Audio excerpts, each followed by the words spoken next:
It's really good to be here. I love this. This is a clubhouse. Is that what this is? This is absolutely phenomenal. A group of alcoholics this size and a place like this. I'm really enjoying myself in North Carolina, and I want to thank everybody for being so welcoming to me when I came down here. The last couple of weeks we did like a little bit of an intro. We talked about a few things. Doctor's opinion last week. This week, what I'd like to do is talk a little bit about Bill's story. Now, just to qualify a little bit about my knowledge of Bill Wilson. I became very, very interested in Alcoholics Anonymous history, and especially the co-founders and the early groups and what was going on in the first, say, decade of the formation of Alcoholics Anonymous. It was very, very interesting for me. I truly believed that my life had been saved because of AA, the fellowship, and the recovery principles. I really believed that. So it interested me to see where this came from. And I paid attention for several years at least. I paid real strict attention to some of the historical studies that were going on. There's been a number of books written about Bill Wilson. There's probably at least half a dozen that are easily available. And I've read all those. There's some conference-approved history that I've certainly read, and then there's some non-conference-approved history that's out there. And I find the non-conference approved history very, very interesting. The more you compare the two, the conference approved from the non-conference approved, the more you see that they're telling you the good stuff in the conference approved literature, and there's some dark sides of AA history too. And I, for one, have no problem with our co-founders not being saints. It actually makes me feel a little bit more comfortable being in Alcoholics Anonymous to know that some of the earlier founders of Alcoholics Anonymous had feet of clay, because I don't know about anybody else. I was talking about this with somebody before the meeting. I didn't come in here to be perfect, and I don't even know that I like perfect people. Think about it. Do you know anybody that's perfect? You don't even want to be around somebody like. Sometimes it's our imperfections that make us lovable. And certainly I think that's the way it is with my perception of the earlier. The founders of Alcoholics Anonymous. Now, Bill Wilson. Basically, Bill Wilson's story was that he was a World War I vet. He came back from World War I. He moved to New York City. And, he went to law school. He was going to be a lawyer, but this is very alcoholic. He gets right to the last exam and stops and decides, the law's not for me. Is there anybody else in here relate to, changing your mind, right? I went to school for 4 years, but, that last week, that's so perfectly alcoholic, to change his mind like that. And, he was meeting people from Wall Street. I spent the first 20 years of my sobriety less than an hour away from Manhattan. I've sponsored a lot of people who were money managers in New York City, and I understand the mentality and the climate pretty well from being that close to it. There are good times in the financial industries, and there are bad times in the financial industries. We're going through a bad time right now. I'd say a third of the money managers in Manhattan have been laid off, downsized, pushed out, and it's a down time. But during up times, idiots can make a fortune. You know what I mean? You can be dumb as a bag of hammers, and you can make $1 million, during the good times. And Bill kind of landed in Manhattan during one of the good times. There was money moving around, and he got caught up in this, and he loved to do a lot of his business in the bars. Does that ring a bell with anybody? I don't know about you, but I got a lot of business stuff, not really done, but thought about in the bar. I started a lot of businesses, sitting on the bar stool that I never started. I came up with a lot of great ideas on the bar stool that I never implemented. That's kind of the way it was with Bill. But he came up with a couple of ways to part you with your money. And one of them was that he would tell you about really good stock deals. And if you were to give him the money, he would invest it for you, pretty much guaranteeing you're going to make a lot of money, and he'll take a percentage of what you make. He was a stock speculator. And during good times, 9 stocks out of 10 were going up in value, so he was making some decent money. Now, that's okay during a good time. But his drinking was catching up with him. I'll read a little bit out of the story, the things that I relate to. There's a Bill's story exercise that I'd like to share with everybody tonight. One of my spiritual advisors had me do this, and I got a lot of value out of it. The first 8 pages of Bill's story is basically, what it was like, what his drinking was like. So what you do is you highlight anything in the first 8 pages that you relate to as far as drinking, thinking, or behavior. This is the Bill story exercise. And it's a way of identifying a little bit with Bill. When I first read Bill's story, I read it in a treatment center. And the first thing I thought was, what a loser. You know what I mean? Like the guy's wife is working. It doesn't even look like he's back to work yet. I was reading this with, very prejudiced eyes. I didn't know how to read this story. What Bill's story really is, and one of the reasons why I think it's in the beginning of the book is, it's a beautiful example of a 12-step call in print. It talks about what it's like, what happened, and what it's like today in a very well-balanced way. And it's a beautiful example of what they would do when they would do 12-step calls at the hospitals and stuff. They would tell their story in much the same way that Bill's story is laid out. So anyway, you highlight anything that you personally relate to from your own experience, drinking, thinking, behavior, in the first 8 pages. The second 8 pages, you look at what Bill did to recover. It's pretty specific, like what he did to recover. And you highlight anything that you have resistance to. This is a good first step exercise. It's a good identification exercise. But anyway, I'm going to read just bits and pieces from this. This is on page 3.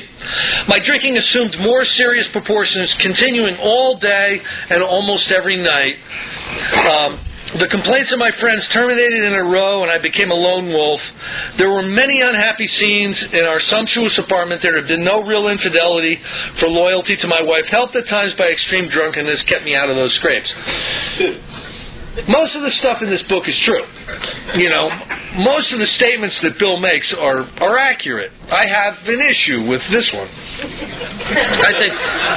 I think maybe extreme drunkenness kept him out of some scrapes.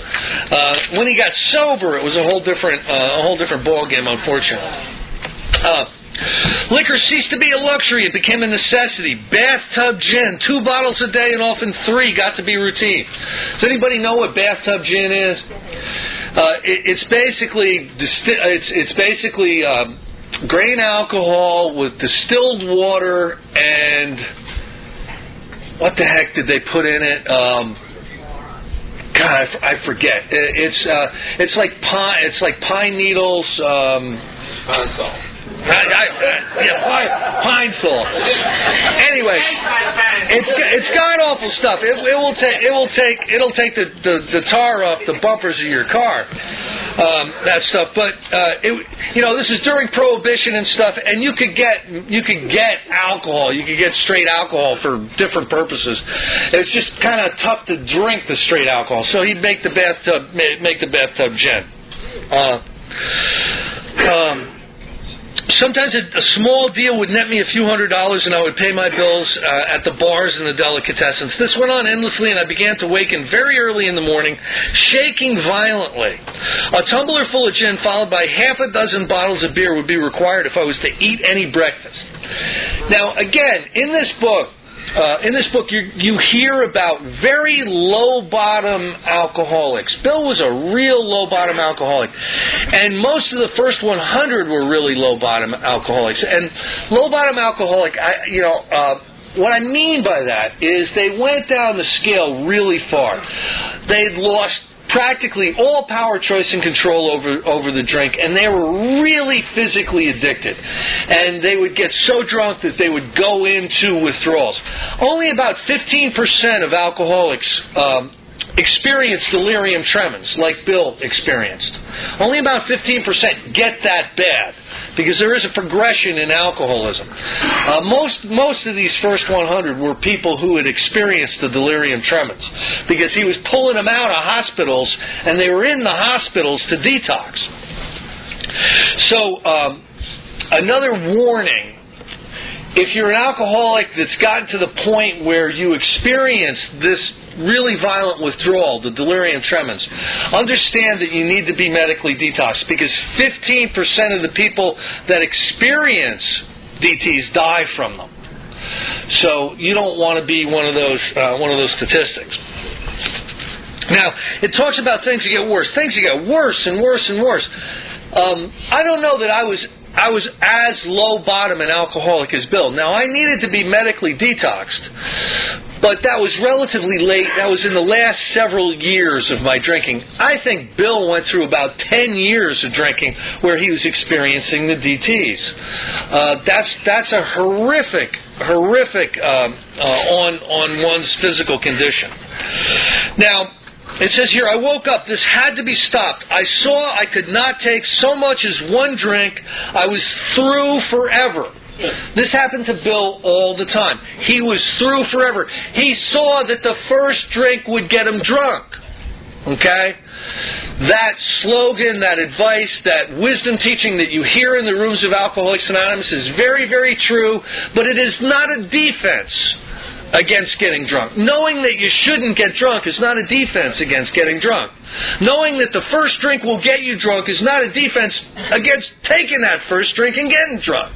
Unfortunately, it's one of the most misunderstood parts of alcoholism. So many people think we're making a conscious choice to get drunk one more time. We even think it. But it's not true. Okay? It's an obsession. An obsession is a thought that overrides all other thoughts. It goes to the front of the line, and there's nothing we can really say about it until we have what's known as a spiritual awakening, a personality change sufficient to overcome alcoholism, that complete rearrangement of ideas, thoughts, and attitudes that they talk about in this book. So Bill is learning this hard lesson on step one. He is deciding not to drink. He's writing pledges in his Bible. He's pledging to his wonderful wife Lois. Lois, I swear on my soul, I will never do this again. I'm finished for good. You can see his Bible if you go up to Stepping Stones or the Wilson House. You'll see a copy of the Bible with these promises in there, but they never were promises that he could keep. He couldn't keep them because he didn't have the power, the choice, or control over whether he put alcohol back in his body again, because he was in a place called powerless. And he's learning this lesson in his story here. Shortly afterward, I came home drunk. There had been no fight. Where had been my high resolve? I simply didn't know. It hadn't even come to mind. Someone had pushed a drink my way and I had taken it. Was I crazy? I began to wonder, for such an appalling lack of perspective seemed near being just that.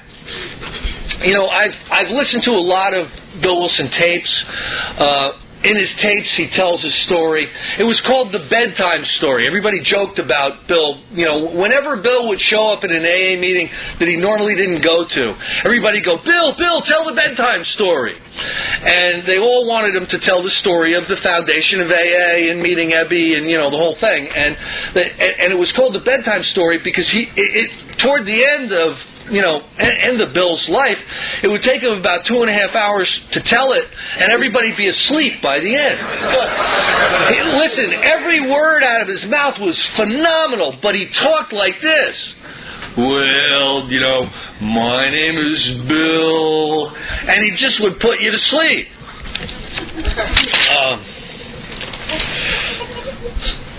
Here we go. The remorse, horror, and hopelessness of the next morning are unforgettable. You know, this is one of the last drunks.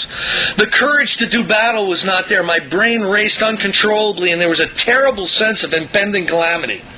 Anybody ever have that sense of impending calamity? It's usually because calamity is impending. You know? If you drank anything like me. I hardly dared cross the street lest I collapse and be run down by an early morning truck, for it was scarcely... He was afraid to cross the street. He was in such delirium. An all-night place supplied me with a dozen glasses of ale. My reading nerves were stilled at last. And then he talks about how the stock market crashed. Okay, he's in the middle of the stock market. Now, he went from maybe putting a deal together that would net him a couple of $100 every few months to nothing. Literally the last several years, his wife worked at a department store making maybe $10 a week or whatever you made back then, and that kind of kept him going.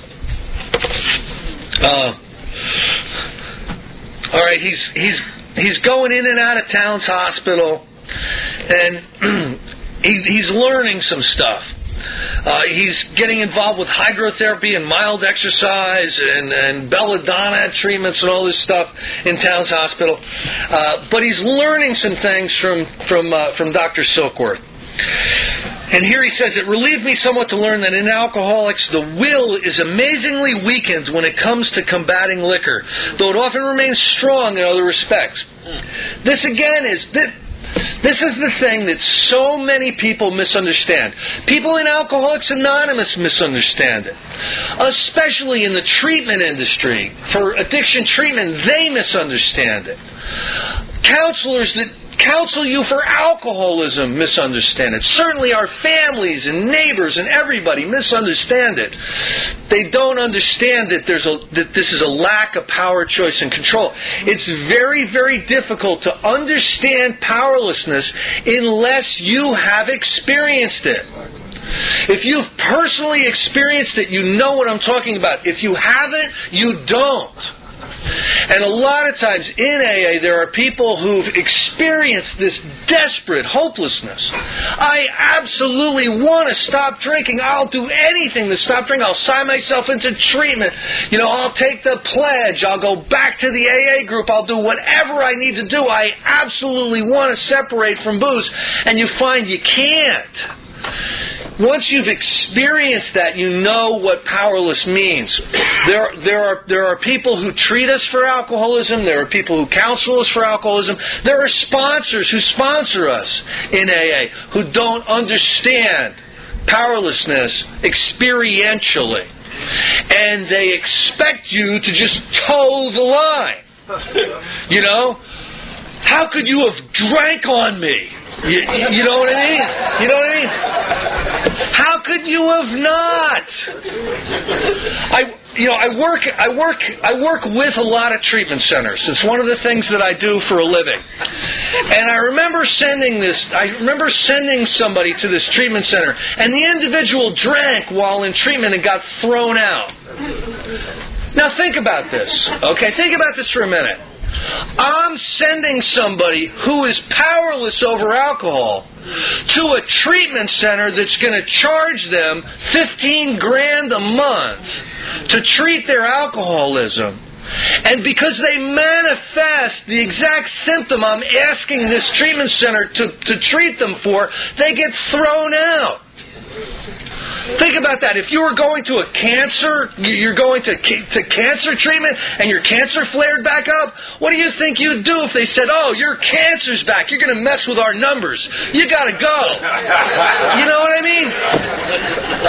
So I got back a hold with this treatment center. I go, what the hell is the matter with you? You want me to send you people that are well? You know what I mean? Is that what you want? You want me to send you alcoholics that aren't drinking anymore? I thought you were going to treat this guy. And they didn't understand what I was saying. But he drank. Of course he drank. He's an alcoholic. Maybe I'll just send you, disco drunks from now on. You know what I mean? God. My incredible behavior in the face of a desperate desire to stop was explained. Understanding myself now, I fared forth in high hope. Okay, it was now explained to him that he's got his willpower doesn't work really well with alcohol. So now, like a lot of newcomers or a lot of people that you sponsor early on, they're like, well, thanks for the information. I got it now. I'm powerless. Okay, now that I know I'm powerless, I won't drink. That ain't how it works. Knowing is the booby prize in AA. You know what I mean? The only thing that's going to help you is a spiritual recovery process that will lead to a complete transformation in your personality and spiritual condition. So, again, knowing that the first drink will get you drunk and knowing that you're powerless over alcohol is not a defense against the next drink. And Bill finds that out. It was not. For the frightful day came when I drank once more. And then it was really, really bad. Bill basically knew that he was going to die soon. Most of the time at Towns Hospital, they were. It says that they're loath to tell you the truth. Like, you're a hopeless alcoholic and you're gonna drink yourself to death. So, pick out a coffin. Make sure that the life insurance is paid up, and good luck. That's a lot of times what you would get from Towns. So he was at that point where he could tell by the looks of the doctors that, he was one of those guys that just wasn't going to make it. Now the great thing about Bill was, he just didn't want to give up. He didn't want to give up. He was hanging on to life. He was looking. He desperately wanted to find a solution. Now. It says in here, then came the insidious insanity of the first drink on Armistice Day.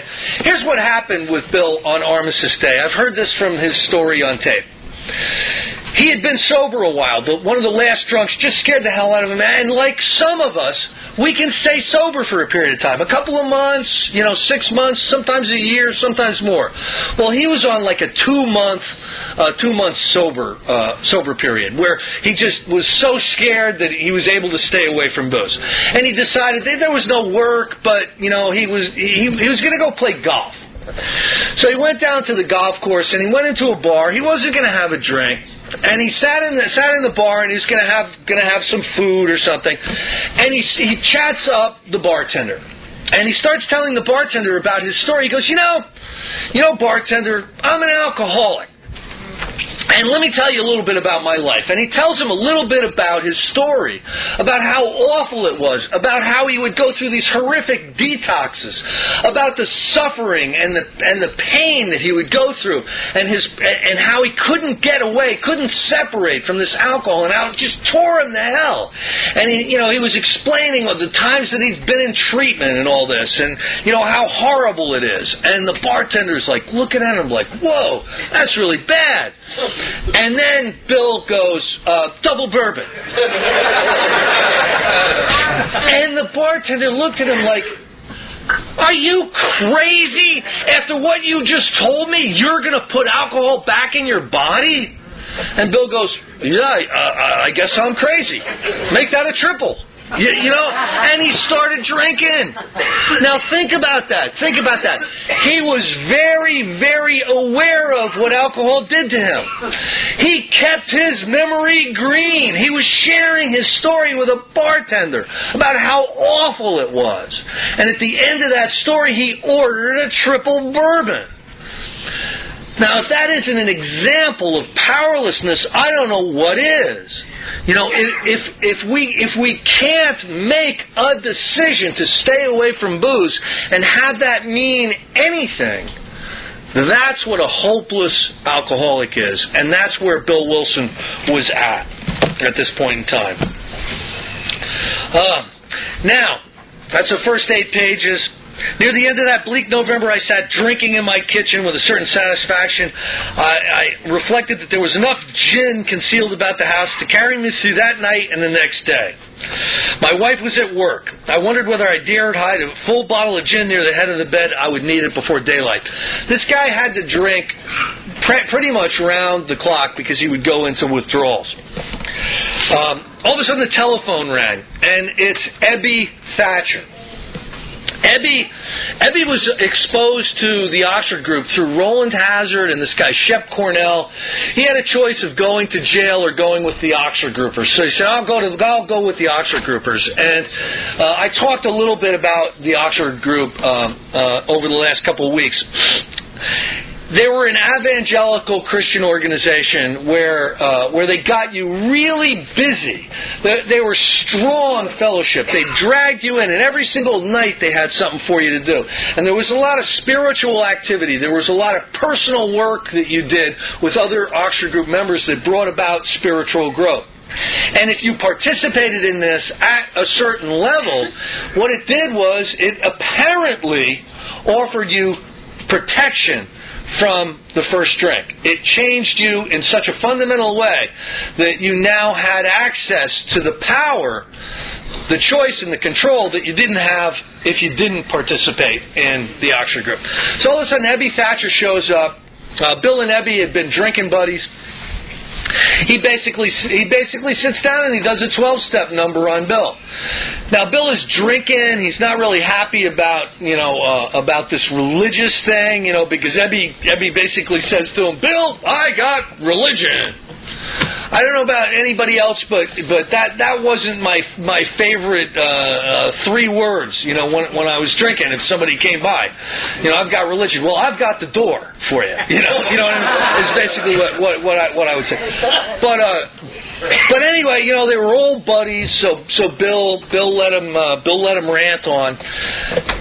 But he started to glimpse a little bit of the freedom, a little bit of the spiritual condition of his buddy. Hey, Ebby was a worse drunk than Bill was at certain periods of time. And Bill is looking at this guy. And you know how when the lights are on with somebody, like if you sponsor, you'll get somebody through a fifth step, or they'll go out and they'll do a whole bunch of amends, and all of a sudden the light's on. There's somebody home upstairs for the first time in a very long time. Well, that's what Bill was. Bill was looking at Ebby and he's saying, this guy's different, man. This guy's healed. There's something really going on. He's got self-confidence. He looks really healthy. There's no manifestation of fear or uncomfortability in this guy. And that caught his attention. That made him wonder what the heck was going on. Now Bill drank again, but Ebby had kind of placed himself into Bill's life. Remember this as Alcoholics Anonymous members. In the early days, they went after people who they saw needed this. One of the things that you hear in AA a lot that gets misunderstood is it's a program of attraction, not promotion. It's not a program of attraction, not promotion.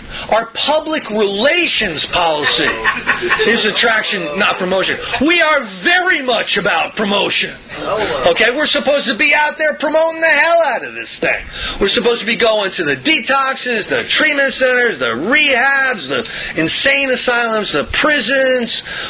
We're supposed to be promoting this like crazy. Our public relations policy is attraction, not promotion. So anyway, what happens was he came to pass along his experience if I cared to have it. I was shocked but interested. Certainly I was interested. I had to be, for I was hopeless. He talks about, I had always believed in a power greater than myself. I had often pondered these things. I was not an atheist. Okay, but what he didn't believe is he was agnostic. Now, I believe what the difference between an atheist and agnostic, this is my own personal opinion. An atheist is somebody that absolutely denies the existence of God. This is science. This is all a cosmic accident. There's no God. That's an atheist. An agnostic is somebody that doesn't know for sure. They can believe very much in a God. They just don't have the knowledge to be able to say absolutely for sure anything. And that's really what an agnostic is. Ag meaning no, gnosis meaning knowledge, agnostic. Now, Bill was an agnostic. He had had spiritual experiences before. He had one in the Winchester Cathedral one time while he was over in Europe during the war. He had had those feelings. I think we've all had those feelings. It's a feeling of connection with the world at a deep level. It's a spiritual experience, and he had those, and I think we've all had those. I had some of them when I was doing LSD. I don't know about anybody else, but just being right with the world, and wow! Does anybody remember wow?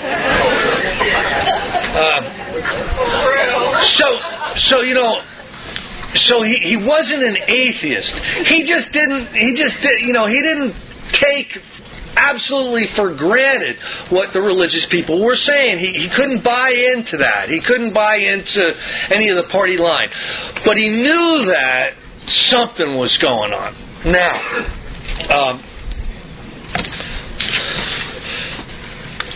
my friend sat before me and he made the point-blank declaration that God had done for him what he could not do for himself. His human will had failed.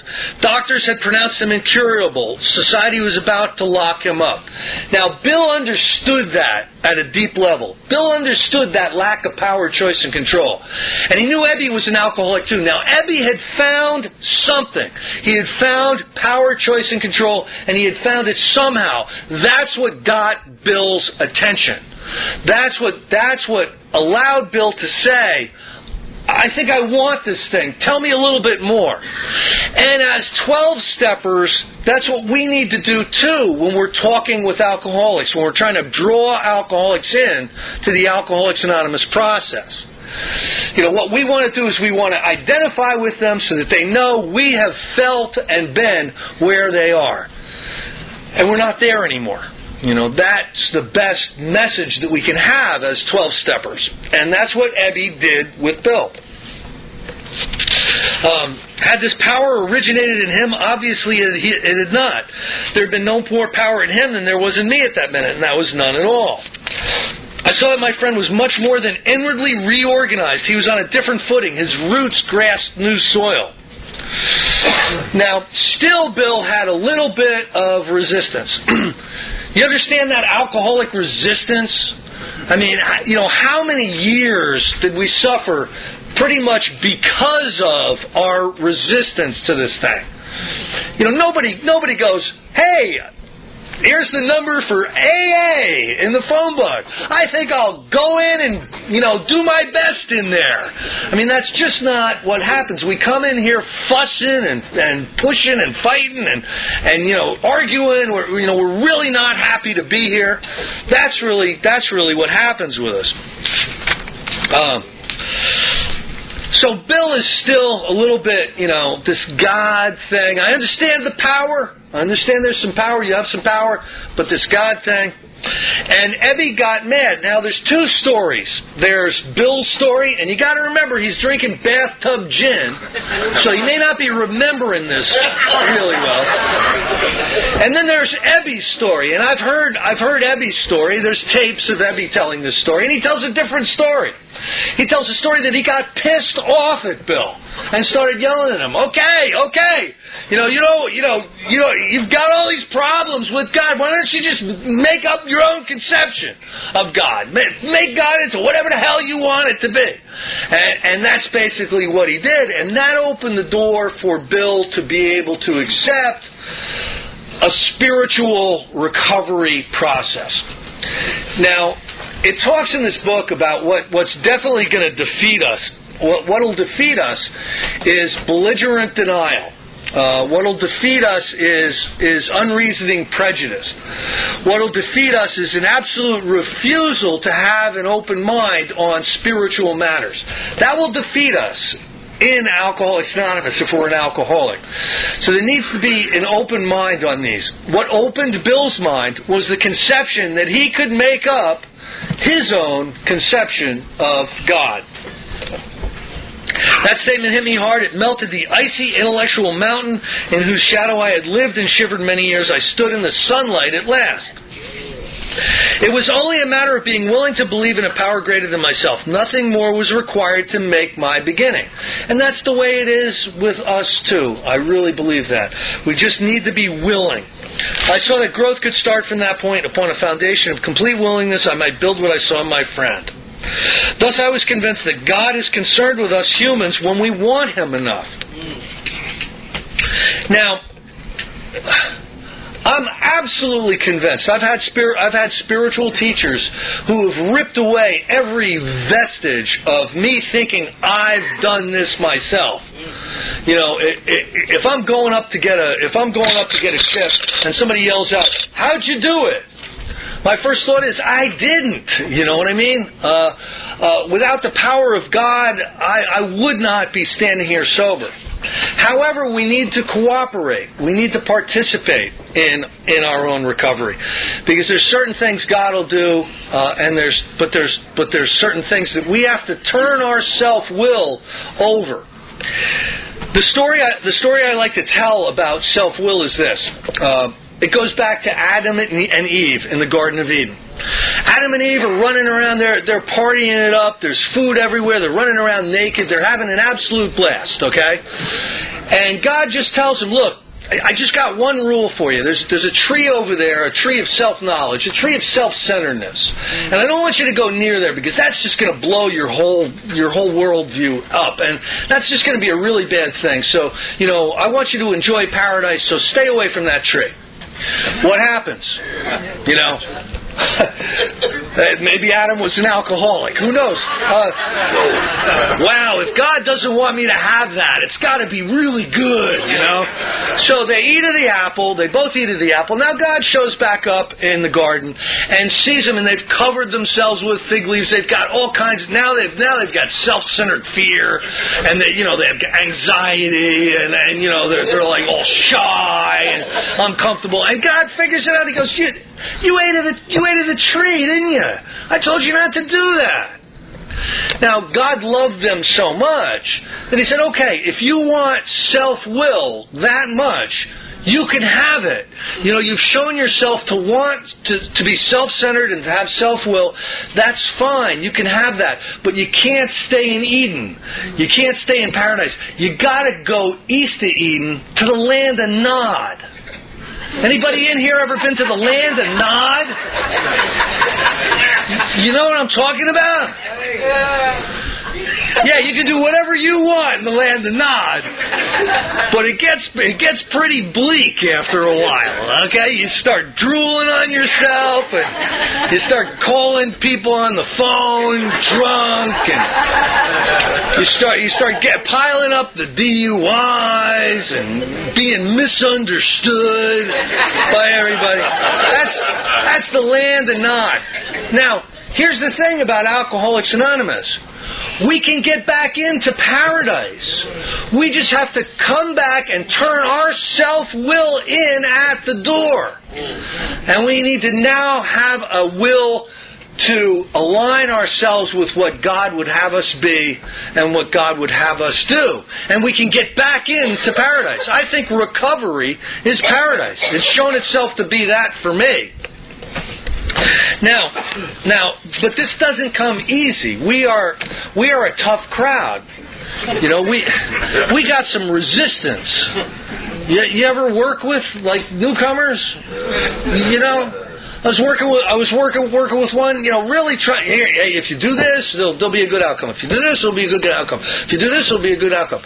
Well, you know, I think I'll hook up with a chick and go across the country. All right.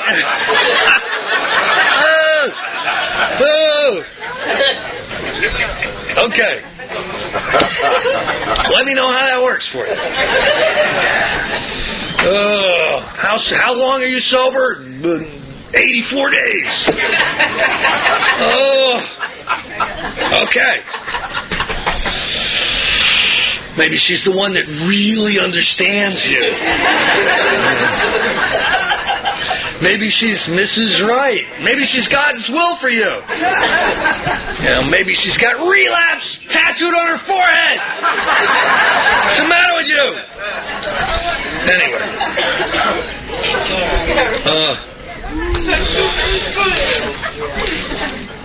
Okay, here is a great thing. This is page 13.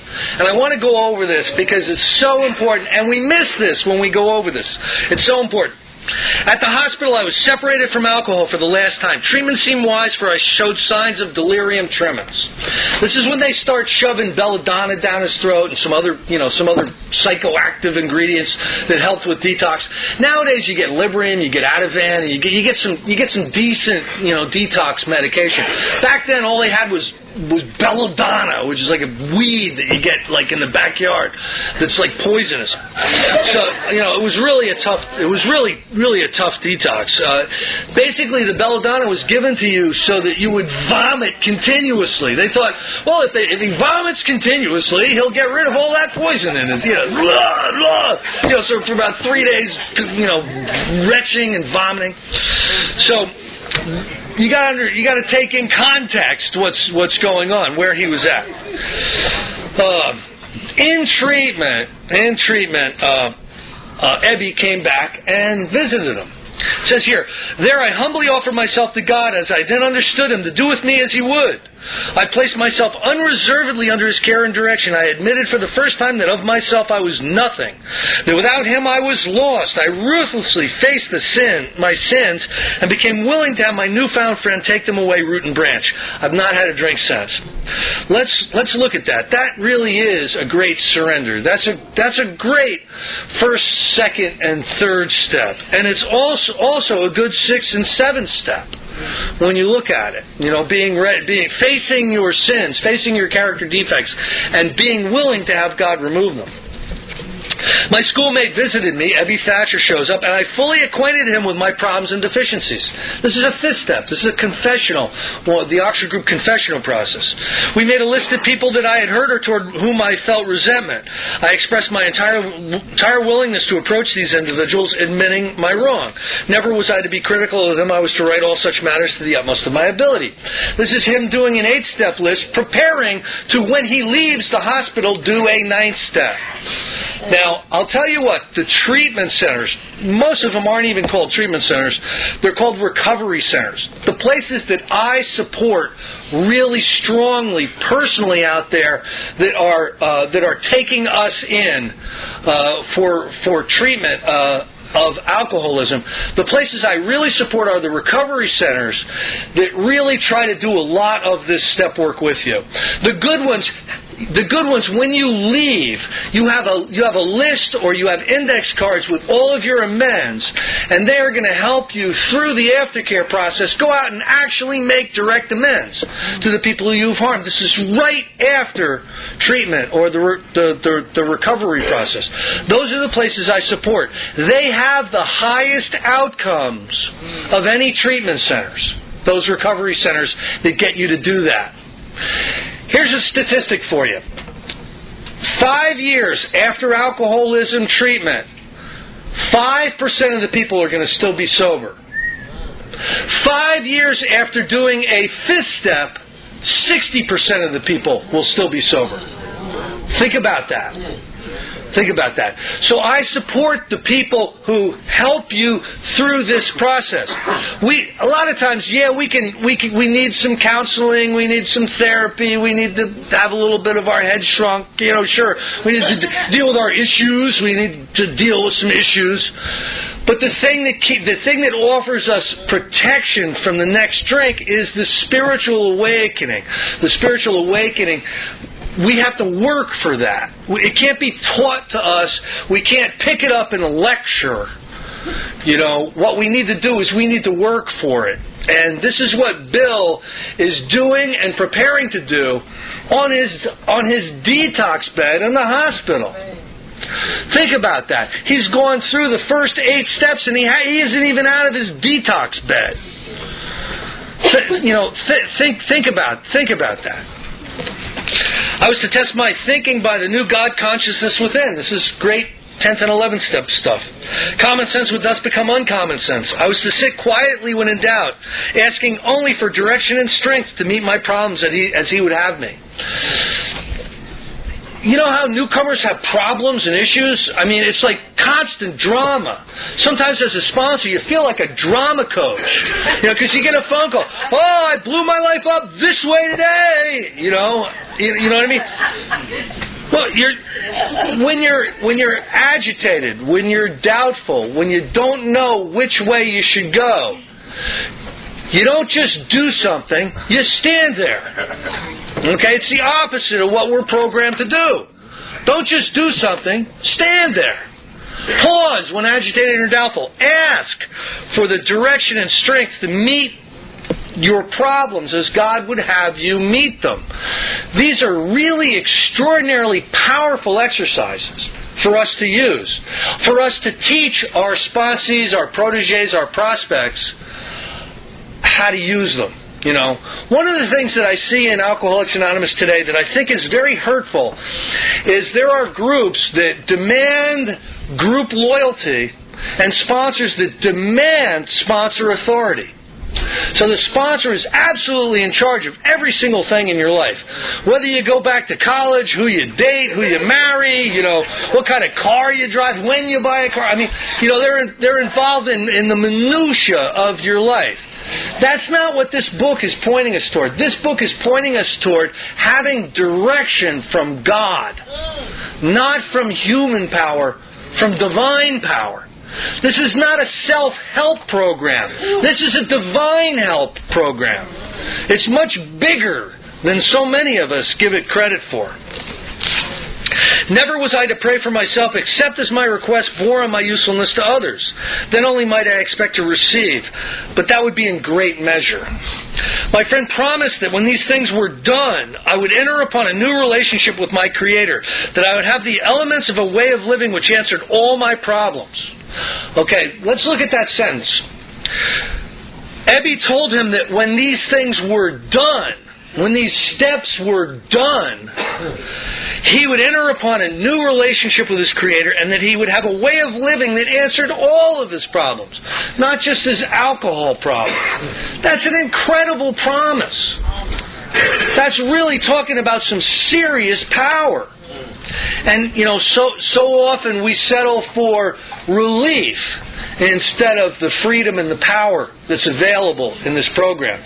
What has happened in Alcoholics Anonymous is in a lot of areas. I'm not talking about here. This is a pocket of enthusiasm. This is choir practice. I understand that. But there are places in Alcoholics Anonymous where it's become a fellowship-based sobriety. And they've gotten away from a program-based recovery. The real freedom, the real power, the real change, the real quality of life comes from a program-based recovery and not a fellowship-based sobriety. Belief in the power of God plus enough willingness, honesty, and humility to establish and maintain the new order of things were the essential requirements.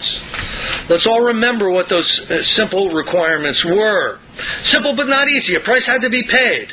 It meant destruction of self-centeredness. Remember I said that we're coming back to Eden and we're turning our self-will in at the door because we're tired of the land of Nod? I must turn in all thanks to the Father of Light who presides over us all. These were revolutionary and drastic proposals, but the moment I fully accepted them, the effect was electric. There was a sense of victory, followed by such a peace and serenity as I had never known. There was utter confidence. I felt lifted up as though the great clean wind of the mountaintop blew through and through. I mean, the wind of the Spirit was blowing up this guy's butt. You know what I mean? This was a serious spiritual awakening for him. It happened sudden and profound. It talks about in the spiritual appendix in here, the spiritual awakening, spiritual experience can happen in a sudden and profound way, like it did with Bill, or it can happen slowly through the educational variety. Slowly through the educational variety is usually that happens to most of us because we slowly, integrate these spiritual exercises into our life.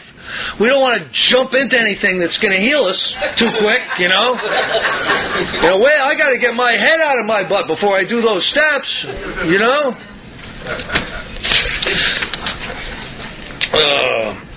My friend emphasized the absolute necessity of demonstrating these principles in all my affairs. Particularly was it imperative to work with others as he had worked with me. Faith without works was dead, he said, and how appallingly true for the alcoholic. Listen to this sentence, okay?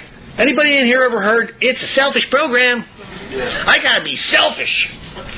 Sign me up! It's a selfish program. Sign me up! Listen to this sentence. For if an alcoholic failed to perfect and enlarge his spiritual life through work and self-sacrifice for others, he could not survive the certain trials and low spots ahead. All right. If we don't put the welfare of others ahead of ourselves at certain times in our life, if we don't develop an attitude of charity, an attitude of service, a service ethic, trying to help out people who are a little bit less off than us. If we don't develop that, we are not going to make it through the trials and the low spots ahead. There's an article that was just written in the Wired magazine, and that's been going around through emails. Anybody here read it? Google it. It's a pretty good article. Anyway, it talks about the success rates in the Fellowship of Alcoholics Anonymous. They're terrible. They're terrible. 80% of the people that walk through the door of AA aren't here a year later. I mean, that's a terrible success rate. And it really does reflect on us. Now, there's a lot of reason for that. A lot of non-alcoholics come through. A lot of people who still have some power, choice, and control, and they find that just with a little encouragement, with a little self-knowledge, they can not drink, and they don't really need all these meetings and all this intensity. That's fine. There are a lot of those people, and they cycle through. But the alcoholics who come in here and relapse, you ask them, did you work and did you self-sacrifice for others while you were trying to get sober? No. They told me it was a selfish program. I never did nothing for nobody, Well, you're not supposed to stay sober then. You're supposed to get drunk. There's a lot of things that if you don't do, you're supposed to get drunk. Another thing you hear all the time is that, there's no musts in AA. There's a ton of musts. If you want to recover, there's a lot of musts. And if you don't do the musts, your chances are less than average. What is less than average? That's less than 50%. And that's what I've seen. That's what I've seen true. If he did not work, he would surely drink again. If he drank, he would surely die. Then faith would be dead indeed. With us, it is just like that. An alcoholic in his cups is an unlovely creature. Our struggles with them are variously strenuous, comic, and tragic. One poor chap committed suicide in my home. Bill Wilson, Bill learned a lot of lessons about how to 12-step. He didn't immediately know exactly how to do this. He made a huge amount of mistakes. He was pulling people off of bar stools who didn't even want to quit drinking. Has anybody ever done that? I mean, when I first got into AA and I got evangelical, I went back after a bunch of my drinking buddies and, you should try AA. It's really great. There's cookies and coffee. We don't drink, and we hold hands and say the Lord's Prayer.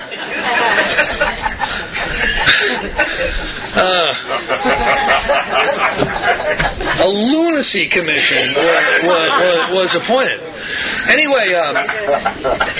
Anyway, Bill got busy. He dedicated his entire life to this. Lois was working at the department store. She was making the money, so he was running around, hooking up with drunks and doing 12-step work. He was a 12-step working fool, And then he meets up with Dr. Bob, who also became a 12-step working fool. Dr. Bob, a conservative estimate on how many people he took through the steps, either at the hospital, at his office, or at his house, is about 5,000 people. Okay, he only lived 15 years into AA. So do the math. How many times does 5,000 go into 365 times 15? It'll figure out that he was taking about 3 people through the steps every day. Dr. Bob didn't fool around. He brought you into his office and he said, "Kid, do you believe in God? Well, get out on your knees." And he'd get you down and turn your will and your life over to God. And you, okay, I turn my will. That's not good enough. Let me hear it again. And he would push you through the steps in an afternoon. There's a story in here of a guy he did that to. I forget which story it is, but it's in the first series of stories, and he goes through the whole thing, exactly what Dr. Bob did with him. There was a guy, this wonderful drunk, Clarence Snyder, who was such a character. He's the individual who started the Cleveland group, AA group number 3, and he was a very charismatic, very high-power individual, and he actually turned the Cleveland AA group into the biggest AA group in a very short period of time, just because he was just a powerful individual. And he was sent from New York to Dr. Bob in Akron, Ohio, to be cured of alcoholism. Somebody had heard that Dr. Bob was curing alcoholics, so they gave Clarence Snyder a one-way ticket to Dr. Bob. And as he's walking up to Dr. Bob's office, he sees the sign, Dr. Robert Holbrook Smith, proctologist. Okay? He goes, "Well, that's something I haven't tried yet." And he tells the story. He tells the story of going in and having Dr. Bob brutalize them through the steps, and then immediately get them working with others. There were some periods of time in AA where there was huge growth spurts. Publication of certain articles all of a sudden exposed the world to this Alcoholics Anonymous thing. The Saturday Evening Post article, the Liberty Magazine article. And what happened was, all of a sudden AA gets this really positive PR. And there were groups with like 10 people who got hundreds of phone calls of people who wanted to be new members. So what would happen is there would be 10 people in a group and they would have to take 200 people through the steps. And they started to learn how to do it. That's where some beginners meetings started to become developed. That's where some structure to taking people through the steps started to happen in early Alcoholics Anonymous. Make no mistake about it. In early AA, it was a program with a support fellowship. It was not a fellowship with maybe a support program. Here's what it would look like in the first decade of AA. There would be a meeting, say on Monday night, where all the alcoholics would get together. And they would strategize about where they were going to go to find prospects. And what they would do is they would strategize. And some people would go to the hospital on Monday. Some people would go to the insane asylum on Monday. On Tuesday, some people would go to the prisons. Some people would go to some doctors and some clinics. All through the week they would go and they would get prospects. They would get prospects to take through the steps. Over the weekend, they'd take them through the steps. And then Monday night, we'd meet with them, and the people who had gone through the steps are strategizing about where they're going to go to look for new members for Alcoholics Anonymous. It was a very powerful, very intense process. It's not how we do it today. And there's some wisdom. There's some wisdom in taking a little bit of time.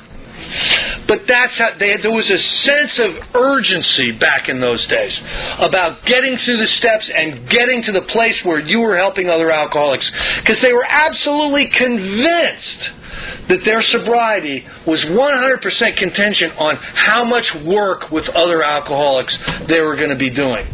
And it showed, because the people that backed off, the people that said, I've been doing a lot of work lately, I really got to get some balance back in my life, those are the people who ended up relapsing. So, anyway, that's all for tonight. Next week, we're going to really start getting into it. We're going to start getting into the chapters on step 1. That's a lot of fun. I have a lot of fun with those chapters. So I hope I'll see you all back here next week.